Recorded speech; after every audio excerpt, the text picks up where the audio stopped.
Fight club of माँ और king Kong club के बीच में होने वाला था। क्लब ऑफ माँ के जीतने के चांसेस बहुत ज्यादा थे। मास्टर, क्या ये गैम्बलर फाइट कुछ दिनों के लिए पोस्टपोन हो सकती है? एक स्टूडेंट ने कहा। वो किंग कोंग क्लब का सबसे छोटा मेंबर था और अभी अभी स्टेज 1 के पहले लेवल पर पहुंचा था। उसने अभी तक ज्यादा किसी से फाइट नहीं की थी, पर अब वो थोड़ा और प्रेपर होकर क्लब ऑफ माँ के लोगों के साथ गैम्बलर फाइट में हिस्सा लेना चाहता था। दिलीप अपने स्टूडेंट के मुंह से ये बात सुनकर थोड़ा सा गुस्सा हो गया। उसे ऐसा लग रहा था कि फाइट शुरू होने से पहले ही उसके स्टूडेंट ने हार मान ली थी और आधी लड़ाई वो वहीं पर हार गया था। वैभव, हम ऐसा नहीं कर सकते। ये फाइट पोस्टपोन नहीं हो सकती। अगर हम पोस्टपोन करने के बारे में सोचे भी तो बाकी लोग यही सोचेंगे कि हम क्लब ऑफ माँ से फाइट के लिए तैयार नहीं थे। ऐसे में मास्टर दिलीप की क्या वैल्यू रह जाएगी? ये बात दिलीप के हेड स्टूडेंट ने बोली थी। किंग कोंग क्लब में वही था जो इस बार अगले लेवल पर पहुंचने के लिए तैयार था। यस सीनियर ब्रदर, सही बोल रहे हैं। हमें हारने से नहीं डरना चाहिए, बल्कि हार मान जानने से डरना चाहिए। हमें कोशिश करनी चाहिए। मास्टर, अक्षय स्टेज 2 पर है, उनके स्टूडेंट्स नहीं। हो सकता है हम जीत जाए, और वैसे भी हमें लड़ने से पहले हार नहीं माननी चाहिए। ये बात एक बहुत ही खूबसूरत लड़की ने बोली थी। उसने मार्टिकल आर्ट सूट पहना हुआ था और वो करीब 19 साल की थी। जैसे ही उस लड़की ये बात बोली, सबकी नजरें उसी पर अटक गई थी। हाँ, ये बिल्कुल सही कह रही है, डरने की क्या बात है? ऐसा नहीं है कि जिंदगी और मौत की बात है। सभी उस लड़की की बात से सहमत थे। पापा, क्या मैं स्टेज पर जा सकती हूँ? उस लड़की ने दिलीप की तरफ देखते हुए पूछा। बिल्कुल नहीं प्रिया, तुम एक लड़की हो। तुम जानती थी हो लड़ते कैसे हैं और जीतते कैसे हैं। दिलीप ने तुरंत उसे मना कर दिया था। मास्टर सही बोल रहे हैं। ये लड़ाई और फाइट्स आपको हम पर छोड़ देना चाहिए। एग्जैक्टली सिस्टर, अगर आपको कुछ हो गया तो? आप लड़की है और इतनी डेलिकेट है, अगर आपको लग गई तो? ये बातें जिन्होंने बोली थी वो सब दिलीप के स्टूडेंट्स थे। पर मैं मार्शल आर्टिस्ट तो हूं ही, प्रिया ने ये बात नाराज होते हुए बोली। जैसे उसने ये बात बोली सब चुप हो गए। वहां जितने भी लड़के थे सब 20 की उम्र के थे, पर कोई भी मार्शल आर्टिस्ट बोलने के लायक नहीं थे। सब दिलीप से ही ट्रेनिंग ले रहे थे। पर जहां तक की बात है प्रिया की, तो वह 18 साल की उम्र में ही मार्शल आर्टिस्ट बन गई थी, पर वो किसी से लड़ने आगे नहीं जा सकती थी क्योंकि वो एक लड़की थी। अगर प्रिया एक लड़का होती और स्टेज पर जा पाती तो उसे हराना बहुत मुश्किल होता। वो एक एक्सपर्ट की तरह फाइट करना जानती थी। उसका दर्जा भी मार्शल आर्ट की दुनिया में बहुत ऊपर होता। अच्छा, अब ये बात दोबारा मत बोलना। स्टेज से नीचे उतरो और फिर वहां मत चढ़ना, दिलीप ने उसे ऑर्डर देते हुए कहा। प्रिया चुपचाप स्टेज से उतर गई। हालांकि उसे ये बात बिल्कुल अच्छी नहीं लगी, पर फिर भी वो मान गई। दिलीप सिर्फ उसके पिता ही नहीं, उसके गुरु भी थे और इस मार्शल आर्ट स्कूल के हेड भी थे। जब ये बातें चल रही थी तब वहां एक लड़का आया और बोला, मास्टर, बाहर कोई आया है। वो क्लब ऑफ माँ के बारे में पूछ रहा है और लगता है वो मास्टर अक्षय को जानता है। अक्षय को कौन नहीं जानता? दिलीप ने कहा। मार्शल आर्ट वर्ल्ड में अक्षय बहुत पॉपुलर था। उसे लगभग सब जानते थे। दिलीप ने सोचा कि कोई गैम्बलर फाइट में पार्ट लेने आया होगा, इसलिए उसने उस लड़के से कहा, अंदर आने दो उसे। जब आहान रूम में घुसा तब उसे देखकर दिलीप का मुंह बन गया। उसे देखकर ऐसा नहीं लग रहा था कि वो वहां लड़ने आया था। ऊपर से वो बहुत छोटा भी लग रहा था। आखिर वो अक्षय को कैसे जानता था? क्या तुम अक्षय को जानते हो? दिलीप ने पूछा। नहीं, अभी तो नहीं जानता, आहान ने नामे गर्दन हिलाते हुए कहा। तो फिर तुम उसे क्यों ढूंढ रहे हो? दिलीप ने मुंह बिगड़ते हुए पूछा। मैं उनसे फाइट करना चाहता हूं, आहान ने मुस्कुराते हुए कहा। ये सुनकर प्रिया जोर जोर से हंसने लगी। वही दिलीप के चेहरे का भी रंग बदल गया था। उसे लग रहा था कि शायद आहान का जिंदगी से मोह खत्म हो गया था। क्या तुम जानते भी हो कि अक्षय कौन है? कैसा फाइटर है? दिलीप ने पूछा। दिलीप को लग रहा था कि वो वहां पर कोई प्रॉब्लम क्रिएट करने आया था। आहान को देखकर बिल्कुल नहीं लग रहा था कि वो मार्शल आर्टिस्ट से फाइट कर सकता है। मैं जानता हूं, आहान ने मुस्कुराते हुए कहा। तुम्हें कुछ नहीं पता। मैं तुम्हें बताता हूं, अक्षय कोई साधारण आदमी नहीं है। तुम उससे नहीं लड़ सकते। मैं तुम्हारे भले के लिए बोल रहा हूं, यहां से चले जाओ, दिलीप ने आहान को चेतावनी देते हुए कहा। पर मैं यहां पर सच में अक्षय से लड़ने आया हूं। आहान सोच रहा था कि उसकी बात पर किसी को भी विश्वास क्यों नहीं हो रहा था। लड़ने या आत्महत्या करने? किसी ने पीछे से कहा। अंकल, क्या आप मार्शल आर्टिस्ट है? प्रिया ने अचानक से हंसते हुए पूछा। अंकल? आहान सोचने लगा था कि क्या वो इतना बड़ा लग रहा था कि एक लकड़ी उसे अंकल बुलाए। प्रिया, बिहेव योरसेल्फ, दिलीप ने प्रिया को आंख दिखाते हुए कहा। प्रिया बहुत चुलबुली लड़की थी और बात भी बहुत ज्यादा करती थी। प्रिया समझ गई थी कि उसे गलती हो गई थी, इसलिए वो बिल्कुल चुप हो गई और आहान को देखकर मुंह बिगड़ने लगी।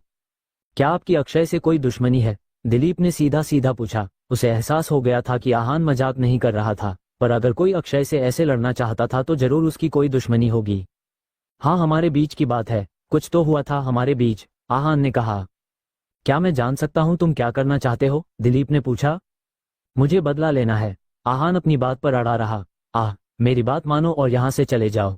अक्षय से लड़ना ठीक नहीं होगा। मैं तुम्हारे भले के लिए कह रहा हूँ, दिलीप ने लंबी आह भरते हुए कहा। अगर मैं कोशिश ही नहीं करूंगा तो पता कैसे चलेगा कि उनसे लड़ना चाहिए या नहीं। आहान अभी भी अपनी जिद पर था। दिलीप ने हर तरह से समझा दिया था पर आहान समझना नहीं चाहता था, इसलिए हार कर दिलीप ने कहा, ठीक है, अगर ऐसी बात है तो जो तुम्हें ठीक लगे वो करो। सभी लोग गैम्बलर फाइट की तैयारी में लगे हुए थे। फाइट कुछ ही देर में शुरू होने वाली थी। किसी ने भी आहान से बात नहीं की थी, इसलिए वो हॉल का इंस्पेक्शन करने लगा।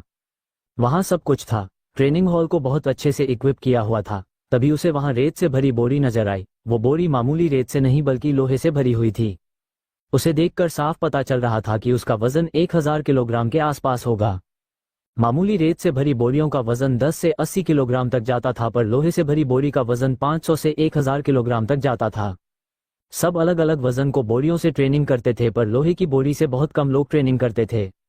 अंकल, क्या देख रहे हो आप? आहान को फिर से अपने पीछे एक चुलबुली आवाज आई। आहान बिना मुड़े ही जानता था कि यह आवाज किसकी थी।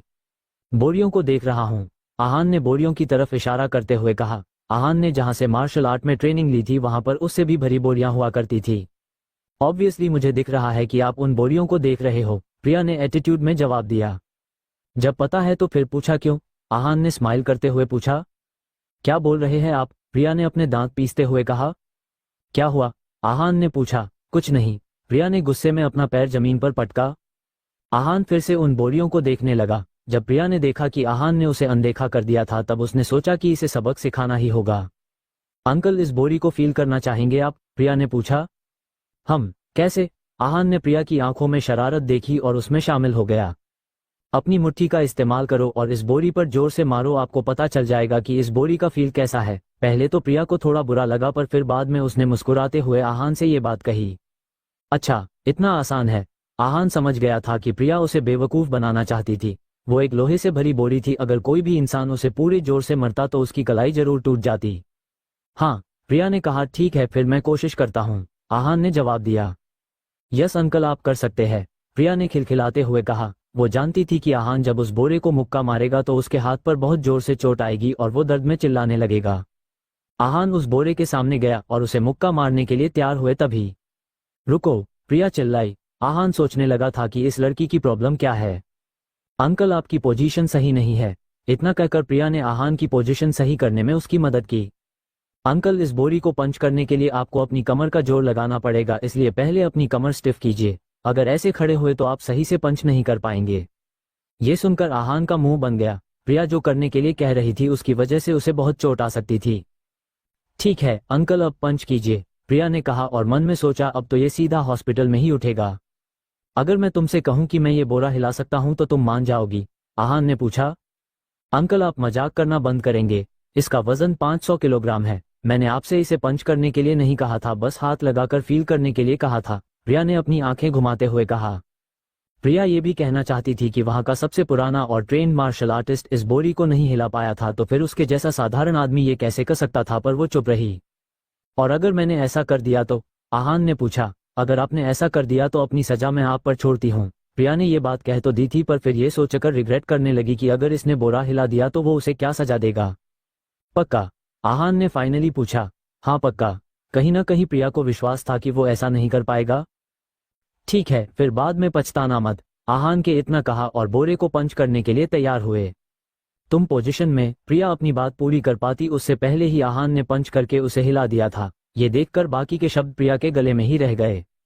प्रिया अपनी आंखें मलते हुए एक बार आहान को देख रही थी और एक बार इस लोहे से भरे बोरे को। ये कैसे हो सकता था? जो वहां से ट्रेंड आर्टिस्ट नहीं कर पाए थे वो एक साधारण इंसान ने कर दिया था। प्रिया बार बार उसी बोरे को देख रही थी जो अभी तक भी हिल रहा था। ये देखकर प्रिया तुरंत बोली, मैं पहले ही बता देती हूँ कि भले आप जीत गए हैं पर आप मुझसे ऐसा वैसा कुछ नहीं करवा सकते। मैं बहुत स्ट्रांग लड़की हूँ और अगर आपने कोई शर्मनाक बात की तो मैं आपको बता दूं कि मैं मार्शल आर्ट में ट्रेंड हूँ। आहान के चेहरे का रंग बदल गया था। वो मन ही मन सोच रहा था, ये लड़की कितनी अजीब है।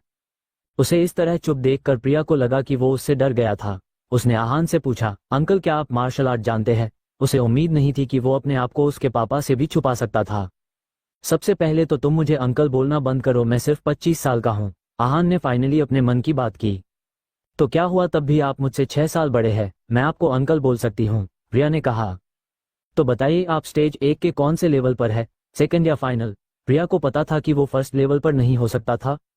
आहान ने ना में अपनी गर्दन हिला दी। वो जब 17 साल का था तब उसने स्टेज 1 पार कर लिया था और अब वो स्टेज 2 पर था। जब प्रिया को ये पता चला तो उसकी आंखें खुली की खुली रह गई। वो सोच रही थी कि क्या आहान स्टेज 2 का मार्शल फाइटर है। अब आहान कैसे रिएक्ट करेगा? क्या आहान प्रिया को सच बताएगा? 500 किलो की लोहे से भरी बोरी को हिलाना आसान नहीं था। स्टेज 1 पर ट्रेन करने वाले लोग इतना भारी बोरा नहीं हिला सकते थे। प्रिया बहुत उलझी हुई थी। आहान सिर्फ 25 साल था, इसलिए उसका स्टेज 2 पर होने का मतलब था कि वो एक ऐसे इंसान से बात कर रही थी और हजारों साल में एक बार आता। उसके पिता ने उसे बताया था कि ऐसा कोई मिलना बहुत मुश्किल था। मनाली का सबसे ताकतवर मार्टिकल आर्टिस्ट 28 साल का था, जो कि 100 साल पहले आया था, तो आहान की उम्र तो सिर्फ 25 साल ही थी। अंकल, तो फिर क्या आप मार्शल आर्ट के स्टेज 2 पर है? प्रिया ने अपनी आंखें झुकाते हुए सवाल किया। आहान ने इस बात पर भी अपनी गर्दन ना में हिला दी थी। वो 3 साल से गिल परिवार के साथ अपनी पहचान छुपाते हुए रह रहा था। इन 3 सालों में उसने कुछ खास नहीं किया था, पर फिर भी उसने बहुत कुछ सीखा था और अलग अलग प्रॉब्लम से लड़ते लड़ते उसकी अच्छी ग्रोथ भी हुई थी। इसलिए उसने अभी भी अपनी पहचान छुपाना ही ठीक समझा। ये कैसे हो सकता है? आप स्टेज 1 के फाइनल लेवल पर भी नहीं है और स्टेज 2 पर भी नहीं है, तो फिर आपने इस बोरे को हिलाया कैसे? आप में ऊपर वाले की दी हुई कोई महाशक्ति है क्या? प्रिया ने कहा। दिलीप ने उसे बताया था कि कुछ लोग ऐसे होते हैं जिनमें बिना ज्यादा मेहनत किए भी बहुत ताकत होती है। इस बात पर आहान ने कुछ नहीं बोला, बस प्रिया की तरफ देखकर मुस्कुराने लगा। आप ऐसे मुस्कुरा क्यों रहे हैं? प्रिया ने सवाल किया। कुछ नहीं, तुम्हें जो ठीक लगे तुम वो समझ सकती हो मेरे बारे में, आहान ने कहा। प्रिया ये बात सुनकर बहुत कंफ्यूज हो गई थी। वॉटेवर, मैंने 18 की एज में ही स्टेज 1 का लेवल पास कर लिया था और अगर ऐसा ही रहा तो मैं जल्दी ही स्टेज 2 पर पहुंच जाऊंगी और 26-27 मार्शल आर्ट एक्सपर्ट बन जाऊंगी। इसलिए ये मत समझना कि मैं कमजोर हूं, मुझसे पंगा मत ही लेना, प्रिया ने एटीट्यूड में चुटकी बजाते हुए कहा। प्रिया जो कह रही थी वो इतना आसान नहीं था। स्टेज 2 में आने के बाद लोगों को एक्सपर्ट बनाने में सालों लग जाते हैं। आहान वहां तक इसलिए पहुंच पाया था क्योंकि उसके गुरु मार्शल आर्ट की दुनिया में सबसे बड़ा नाम था। उन्होंने अपना हर लेवल बहुत शिद्दत से पार किया था और सब उनकी बहुत रेस्पेक्ट करते थे। इसलिए प्रिया की बात सुनकर आहान को हंसी आ गई। उसने प्रिया की तरफ देखा और कहा, अच्छा तो तुम्हें एडवांस में ही बधाई दे दूं? नहीं, उसकी कोई ज़रूरत नहीं है, पर हाँ, जब मैं स्टेज 2 पर पहुंच जाऊंगी और आपसे मिलूंगी तो मैं आपको प्रोटेक्ट ज़रूर करूंगी, प्रिया ने हंसते हुए ये बात कही। ठीक है, फिर ये डील रही। आहान इतना बोलते हुए हाथ मिलाने के लिए अपना हाथ आगे बढ़ाया। इस बात पर प्रिया को थोड़ी सी शर्म आ गई, पर फिर भी उसने आहान से हाथ मिलाया। ठीक है, अब जब हमारे बीच ये डील हो चुकी है तो अब क्या मैं आपसे कुछ मांग सकती हूँ? प्रिया ने पूछा। प्रिया ने सोचा कि आहान बहुत स्ट्रांग है। अगर वो उनकी तरफ से क्लब ऑफ माँ के लोगों से गैम्बलर फाइट में हिस्सा ले तो वो जीत सकते हैं। आहान में ताकत तो वो उसने 500 किलो के लोहे के बोरे को हिलाकर साबित कर दिया था। आहान सोच में पड़ गया। क्या उसे भी अब प्रिया के लिए कुछ करना पड़ेगा? उसने इसी कंफ्यूजन में प्रिया से पूछा, अच्छा बताओ क्या चाहिए तुम्हें? ज्यादा कुछ बड़ा नहीं। अभी यहाँ फाइटिंग हॉल में किंग कोन क्लब और क्लब ऑफ माँ के स्टूडेंट्स के बीच में गैम्बलर फाइट होने वाली है, तो क्यों ना आप किंग कोन क्लब की तरफ से फाइट में हिस्सा ले, प्रिया ने अपनी चुलबुली आवाज में कहा। और अगर मैं हार गया तो? आहान प्रिया की बात के लिए तुरंत नहीं माना, उल्टा उससे सवाल करने लगा। हार गए तो हार गए, इसमें कौन सी बड़ी बात है? किंग कोन क्लब वैसे भी हारने ही वाला है। अगर आप खेलेंगे तो शायद थोड़ा काम बुरी तरह हारें, प्रिया ने कहा। ये सुनकर आहान मुस्कुराने लगा। किंग कोन क्लब के मेंबर्स को भरोसा था कि वो आज नहीं जीत पाएंगे। ठीक है, फिर मैं किंग कोन क्लब की तरफ से फाइट करूंगा। आहान ने सोचा कि उनसे फाइट करके उसके लिए एक वार्म अप हो जाएगा, जिससे अक्षय से लड़ते वक्त उसे आसानी होगी। Very good, thank you uncle, मैं अभी पापा से बात करके आती हूँ। इतना कहकर प्रिया उछलते कूदते अपने पापा के पास चली गई। पापा, मैं एक ऐसे इंसान को जानती हूँ जो अगर हमारी तरफ से फाइट में हिस्सा लेगा तो हम जरूर जीत जाएंगे, प्रिया ने अपने पिता के पास पहुंचकर ये बात बोली। कौन? दिलीप अपनी बेटी की तरफ हैरानी में देखने लगे। ऐसा कौन था जिसे प्रिया जानती थी? वही जो मास्टर अक्षय के साथ फाइट करना चाहता है, प्रिया ने कहा। प्रिया, तुम्हारा दिमाग तो ठीक है, वो मार्शल आर्ट के बारे में कुछ नहीं जानता और तुम उसे क्लब ऑफ माँ के लोगों के बीच में भेजना चाहती हो, दिलीप ने उसे डांटते हुए कहा। पर पापा, वो स्टेज 1 का मार्शल आर्टिस्ट है। और प्रिया ने कुछ कहना चाहा पर दिलीप ने उसकी बात नहीं सुनी और उससे कहा, बस प्रिया, नो मोर आर्ग्यूमेंट्स। यंग सिस्टर, मुझे लगता है कि वो आपको बेवकूफ बना रहा है। मैं मानली के लगभग सारे स्टेज 1 के मार्शल आर्टिस्ट के बारे में जानता हूं, पर मैंने इसे कभी नहीं देखा। वो सिर्फ आपको इम्प्रेस करने की कोशिश कर रहा है, किंग कोन क्लब के सबसे सीनियर स्टूडेंट ने कहा। उसे लग रहा था कि आहान को प्रिया पसंद थी और वो उसे अपने चार्म से इम्प्रेस करना चाह रहा था। बस बहुत हुआ, seniors on the stage now. Dilip ने अपना फाइनल डिसीजन ले लिया था जो प्रिया को मानना ही पड़ा। और तुम उस लड़के पर नजर रखना, वो कोई प्रॉब्लम क्रिएट न करे, दिलीप ने अपने स्टूडेंट से कहा और वहां से चला गया। यंग सिस्टर, आप अपने एक्सपर्ट को यहाँ से जाने के लिए कह दीजिए, उसने प्रिया से ये बात कही और वहां से चला गया। कुछ ही देर में फाइटिंग हॉल में क्लब ऑफ माँ के स्टूडेंट्स और उनके मास्टर अक्षय आए। दिलीप उनका वेलकम करने के लिए गए। अक्षय ने एक काले रंग का रोब पहना था और उनके पीछे उनके सारे स्टूडेंट्स रिस्पेक्टफुली खड़े थे। वेलकम मास्टर अक्षय, कॉन्ग्रेचुलेशंस, आपने मार्शल आर्ट के स्टेज 2 पे एंटर कर लिया है। मार्शल आर्ट की दुनिया में एक और जीनियस। दिलीप ने बहुत इज्जत से उनका स्वागत किया। मास्टर दिलीप, आप बहुत हम्बल हो रहे हैं। मैं तो बस एक साधारण सा फाइटर हूँ। अक्षय की आवाज में पोलिटनेस थी, पर उनके चेहरे पर और आंखों में थोड़ा सा घमंड था। अब आप हम्बल हो रहे हैं। आप इस इज्जत और इस पोजीशन के हकदार हैं। मास्टर अक्षय, कैंटीन में खाना भी रेडी है, पहले चलकर कुछ खा लेते हैं, दिलीप ने मुस्कुराते हुए कहा। मास्टर दिलीप, खाने की क्या जल्दी है, हमारा सारा ध्यान फाइट की तरफ होना चाहिए, अक्षय ने कहा। मास्टर अक्षय, खाना भी तो जरूरी है, खाने से एनर्जी मिलती है और खाना तैयार ही है, हमें इंतजार नहीं करना पड़ेगा, दिलीप ने रिक्वेस्ट करते हुए कहा। आपके स्टूडेंट्स को हम बिना खाए भी हरा देंगे मास्टर दिलीप। इस बार ये बात क्लब ऑफ माँ के स्टूडेंट ने बोली थी। ये बात सुनकर अक्षय के चेहरे की मुस्कान फीकी पड़ गई और किंग कोंग क्लब के स्टूडेंट्स को ये सुन के गुस्सा आ गया। भले ही वो बहुत स्ट्रांग थे, पर क्लब ऑफ माँ के लोगों को हक नहीं था उनकी ऐसे इंसल्ट करने का। मास्टर दिलीप, पहले हम फाइट ही कर लेते, ज्यादा वक्त नहीं लगेगा, बस 10-15 मिनट ही तो लगेंगे, इसके बाद हम आराम से जाकर खाना खा लेंगे। इस बार ये बात दूसरे स्टूडेंट ने बोली थी। ये सुनकर अक्षय ने कुछ रिएक्ट तो नहीं किया, पर मन ही मन अपने स्टूडेंट्स के एटीट्यूड को देखकर बहुत खुश था। अक्षय स्टेज 2 पर था और दिलीप अभी भी स्टेज 1 के फाइनल लेवल पर था, इसलिए उसे लग रहा था कि वो दिलीप से ऊंचे पद पर है।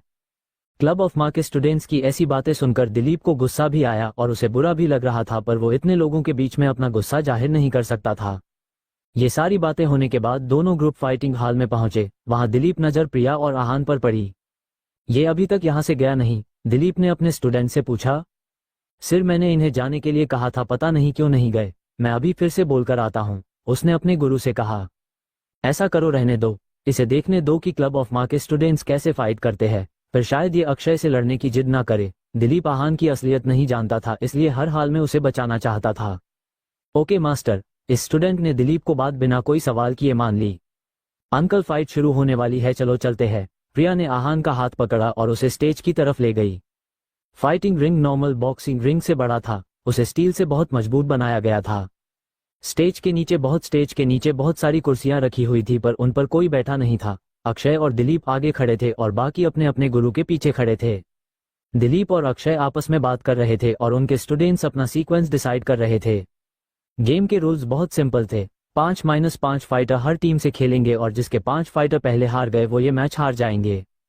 अब क्योंकि ये गैम्बलर फाइट है तो कुछ तो दांव पर लगाने ही वाला था। हर साल की तरह इस साल भी जिसकी शर्त लगने वाली थी वो थे मार्शल आर्ट में एडमिशन और जगह। जो भी टीम जीतेगी उसे ज्यादा एडमिशन और प्रैक्टिस के लिए ज्यादा स्पेस मिलने वाला था। गैम्बलर फाइट के ये रूल्स सब जानते थे, तभी दोनों क्लब के सबसे पुराने स्टूडेंट्स अपने अपने गुरु के पास कॉन्ट्रैक्ट पेपर लेकर आए। मास्टर दिलीप, हम हर साल एक दूसरे से लड़ते हैं और हमेशा एक दूसरे के अगेंस्ट जीतते ही है। जो जगह आज मेरी होगी वो अगले साल आपकी हो जाएगी, अक्षय ने हंसते हुए कहा। मास्टर अक्षय, फिर आप क्या चाहते हैं, शर्त कुछ और लगाई जाए? दिलीप भी बहुत स्मार्ट था, वो अक्षय की ऐसी बातों को अच्छे से समझता था। मास्टर दिलीप, आपकी बेटी की अभी सगाई नहीं हुई है ना, अक्षय ने पूछा। ये क्या पूछ रहे हैं आप? दिलीप ने सोचा कहीं ये प्रिया पर शर्त तो नहीं लगाना चाहता, पर फिर भी उसने जवाब दिया, नहीं, मेरी बेटी प्रिया की सगाई नहीं हुई है। अक्षय से झूठ बोलना पॉसिबल नहीं था। आप मेरे बेटे से तो मिले ही है, अक्षय ने पूछा। अक्षय का बेटा मार्शल आर्ट में नहीं था, पर बहुत टैलेंटेड था, उसका बिजनेस आजकल बहुत तरक्की कर रहा था। आपके कहना क्या चाहते हैं? दिलीप ने पूछा, हालांकि वो अक्षय का इशारा समझ गया था। ब्रदर दिलीप, कितना अच्छा होगा अगर हम रिश्तेदार बन जाए। अक्षय प्रिया के टैलेंट को जानता था, उसके लिए लड़का और लड़की समान थे। शादी के बाद प्रिया उनके परिवार का हिस्सा बन जाती और भविष्य में जब अक्षय नहीं रहता तो वो उनके परिवार की रक्षा कर सकती थी। ब्रदर अक्षय, मैं आपकी बात समझता हूं, पर अब टाइम ऐसा है कि हमारे फैसले से कोई फर्क नहीं पड़ता। आज बच्चे ही अपना डिसीजन लेते हैं, इसलिए मुझे एक बार प्रिया से पूछना होगा, दिलीप ने साफ साफ अपनी बात कही। अभी पूछ लीजिए, अक्षय ने कहा। दिलीप ने प्रिया को आवाज दी और अपने पास बुलाया। हेलो अक्षय अंकल, आप कैसे हैं? प्रिया बाहर वालों के सामने हमेशा अच्छे से बिहेव करती थी। हेलो प्रिया, मैं ठीक हूँ, अक्षय ने जवाब दिया। प्रिया, तुम अक्षय अंकल के बेटे से मिली हो ना, वो कैसा लगता है तुम्हें? दिलीप ने पूछा। हाँ, एक बार मिली हूँ, ठीक ही लगता है, प्रिया ने सच्चाई से जवाब दिया। बेटा, अक्षय अंकल का बेटा बहुत अच्छा है, उसका बिजनेस वर्ल्ड में बहुत नाम है, दिलीप ने उसे समझाते हुए कहा। पापा, क्या आप मेरी उससे शादी करवाना चाहते हैं? प्रिया अपने पिता की बातों से अच्छे से समझ गई थी कि उनके मन में क्या चल रहा था। बेटा तुम्हारी शादी की उम्र तो हो ही गई है, दिलीप ने कहा। नहीं पापा, अभी मैं छोटी हूँ और वैसे भी अक्षय अंकल का बेटा मेरे टाइप का नहीं है, प्रिया ने कहा। प्रिया बिहेव, अक्षय का बेटा बहुत अच्छा है, तुम्हें ऐसा लड़का नहीं मिलेगा, दिलीप ने कहा। पापा, प्रिया ने कहा, अच्छा ठीक है, अगर तुम्हें शादी नहीं करनी है तो अपने भाइयों से कहो कि अच्छे से लड़ाई करें और जीते, वरना मैं कुछ नहीं कर पाऊंगा, दिलीप ने कहा। फाइन, मैं उन अंकल से रिक्वेस्ट करूंगी तो वो मेरे लिए फाइट करे, प्रिया ने आहान की तरफ इशारा करते हुए कहा। क्या आहान प्रिया के लिए फाइट करने के लिए मान जाएगा? क्या प्रिया इस शादी से बच जाएगी? दिलीप और अक्षय ने यह फैसला किया था कि अगर क्लब ऑफ माँ जीता तो प्रिया को अक्षय के बेटे से शादी करनी होगी, पर अगर किंग कोंग क्लब जीता तो जैसा प्रिया चाहेगी वैसा होगा। अब ये सट्टा जगह और एडमिशंस तक नहीं था, ये प्रिया की जिंदगी का सवाल था। किंग कोंग क्लब के जीतने के चांसेस बहुत थे, पर फिर भी दिलीप ये बात साफ साफ बोलना चाहता था कि अगर क्लब जीत गया तो प्रिया अक्षय के बेटे से शादी नहीं करेगी। पापा, क्या मैं क्लब के बाहर से किसी की मदद ले सकती हूँ? प्रिया ने पूछा। क्या तुम उस लड़के की बात कर रही हो? दिलीप ने पूछा। प्रिया बेटा, तुम जिसकी चाहो उसकी मदद ले सकती हो। अक्षय अपने फाइटर्स को लेके बहुत कॉन्फिडेंट था, इसलिए उसे लगा कि बाहर का कोई भी आदमी उनके लिए खतरा नहीं होगा। फाइन, मैं उन अंकल से रिक्वेस्ट करूंगी तो वो मेरे लिए फाइट करे, प्रिया ने आहान की तरफ इशारा करते हुए कहा। प्रिया की अब सारी उम्मीदें आहान से थी। दिलीप अभी भी डाउटफुल था। आहान उसे किसी भी तरह से एक फाइटर नहीं लग रहा था। प्रिया, तुम्हें लगता है कि वो फाइट कर सकता है? दिलीप ने पूछा। वो मार्शल आर्टिस्ट है पापा, प्रिया ने जोर देते हुए कहा। मास्टर दिलीप, प्रिया बेटी को जो ठीक लगे उसे वो करने दो, हमें कोई दिक्कत नहीं है, अक्षय ने कहा। प्रिया, तुम अपने दोस्त को बोल सकती हो फाइट में पार्ट लेने के लिए, पर अगर वो हार गया तो तुम्हें शर्त माननी होगी, अक्षय ने अपनी बात पूरी की। ओके, अगर अंकल हार गए तो मैं आपके बेटे से शादी जरूर करूंगी, प्रिया ने इतना कहा और फिर आहान की तरफ चली गई। अंकल, आपको मेरी मदद करनी होगी, प्रिया ने आहान की तरफ देखते हुए कहा। क्या हुआ? आहान ने पूछा। मेरे पापा ने अक्षय अंकल से शर्त लगा ली है, अगर आज किंग कोंग क्लब हार गया तो मुझे उनके बेटे से शादी करनी होगी, प्रिया ने परेशान होते हुए कहा। और तुम अभी शादी करना नहीं चाहती? आहान ने सवाल किया। बिल्कुल भी नहीं अंकल, आपको पता नहीं है उसकी मॉम कैसी है, मैं उनसे जब भी मिलती हूँ वो मुझे हमेशा ताने मारती रहती है, अगर मेरे सिर पे कोई बंदूक रख के भी बोले कि उससे शादी कर लो मैं तब भी उससे शादी नहीं करूंगी, प्रिया ने कहा। अच्छा, आहान ने जवाब दिया। हाँ तो अब आप बताओ, आप मेरी मदद करोगे या फिर मैं अफ्रीका जाने की टिकट बुक करवा लूं, प्रिया ने इम्पेशेंट होते हुए कहा। अफ्रीका की टिकट? क्यों? आहान ने हैरान होते हुए पूछा। अगर आप नहीं जीते तो मैं अफ्रीका चली जाऊंगी और वहां जाकर नई लाइफ शुरू करूंगी, एटलीस्ट मुझसे शादी करने वो वहां तक तो नहीं आएंगे, प्रिया ने कहा। यह सुनकर आहान को हंसी आने लगी। अंकल, आप हंस रहे हैं, आपको अच्छा लगेगा कि एक सुंदर लड़की अफ्रीका अकेले जाए? प्रिया अब मासूम और मायूस होने का दिखावा करने लगी। हाँ, इसमें प्रॉब्लम क्या है, जाओ अपनी लाइफ खुल के जियो, आहान से हंसते हुए कहा। आप बहुत बुरे हैं, मुझे लगा कि आप मेरी मदद करेंगे पर बिल्कुल अच्छे नहीं है, अब मैं आपको परेशान नहीं करूंगी, प्रिया का दिल बिल्कुल टूट गया। अच्छा, अब एक्टिंग करने की कोई जरूरत नहीं है, मैं बस मजाक कर रहा था, मैं तुम्हारी मदद करूंगा, अब तुमने मुझ पर इतना भरोसा दिखाया ही है तो मैं क्लब ऑफ माँ के सारे फाइटर्स को हरा दूंगा, आहान ने हंसते हुए कहा। आप सच बोल रहे हैं ना? कहीं बस ऐसे ही ज्यादा स्मार्ट तो नहीं बन रहे ना? प्रिया को अब थोड़ा डाउट होने लगा था, क्योंकि उसके हिसाब से आहान स्टेज 1 के भी लेवल 1 पर ही था। अब मैं स्टेज 1 के लेवल 2 पर हूं तो उन्हें शायद हरा पाऊं, आहान ने हंसते हुए कहा। आप लेवल 1 पर है, प्रिया ने कहा। अब प्रिया को थोड़ा थोड़ा शक होने लगा था कि क्या वो सच में जीत पाएगा। मार्शल आर्ट में हर लेवल के बाद मुश्किलें बढ़ने लग जाती है। लेवल 1 पर क्या प्रॉब्लम है? क्या लेवल 1 वाला लेवल 2 वाले को नहीं हरा सकता? आहान ने पूछा। अच्छा ठीक है, आप किसी को भी हरा सकते हैं। अब ठीक है, प्रिया ने हंसते हुए कहा, पर वो मन ही मन ये ठान चुकी थी कि वो सिर्फ आहान पर भरोसा नहीं करेगी और अगर किंग कोंग क्लब आज हार गया तो वो आज रात को ही मनाली छोड़कर चली जाएगी। आहान ने उसकी आंखों में कन्फ्यूजन देख लिया था, पर फिर भी वो उसे कुछ समझाने के मूड में नहीं था। जब वो स्टेज पर चढ़ेगी तब उसे सब पता चल ही जाएगा। चलिए अंकल, अब चलते हैं, फाइट शुरू होने वाली है, प्रिया ने कहा। वहां किसी को भी भरोसा नहीं था कि आहान एक फाइटर है और वो लड़ सकता है, पर फिर भी क्योंकि प्रिया को भरोसा था इसलिए लास्ट में जाने वाले वैभव की जगह आहान को भेजा गया। वैभव पहले से ही अंडर कॉन्फिडेंट था और फाइट पोस्टपोन करने की बात कर चुका था। आहान को लास्ट में भेजने का कारण सिर्फ इतना था कि वो पहले की 4 खतरनाक फाइट्स देखकर खुद ही लड़ने से मना कर दे। सबसे पहले स्टेज पर किंग कोंग क्लब की तरफ से पारस गया, जो किंग कोंग क्लब का सबसे स्ट्रांग स्टूडेंट था।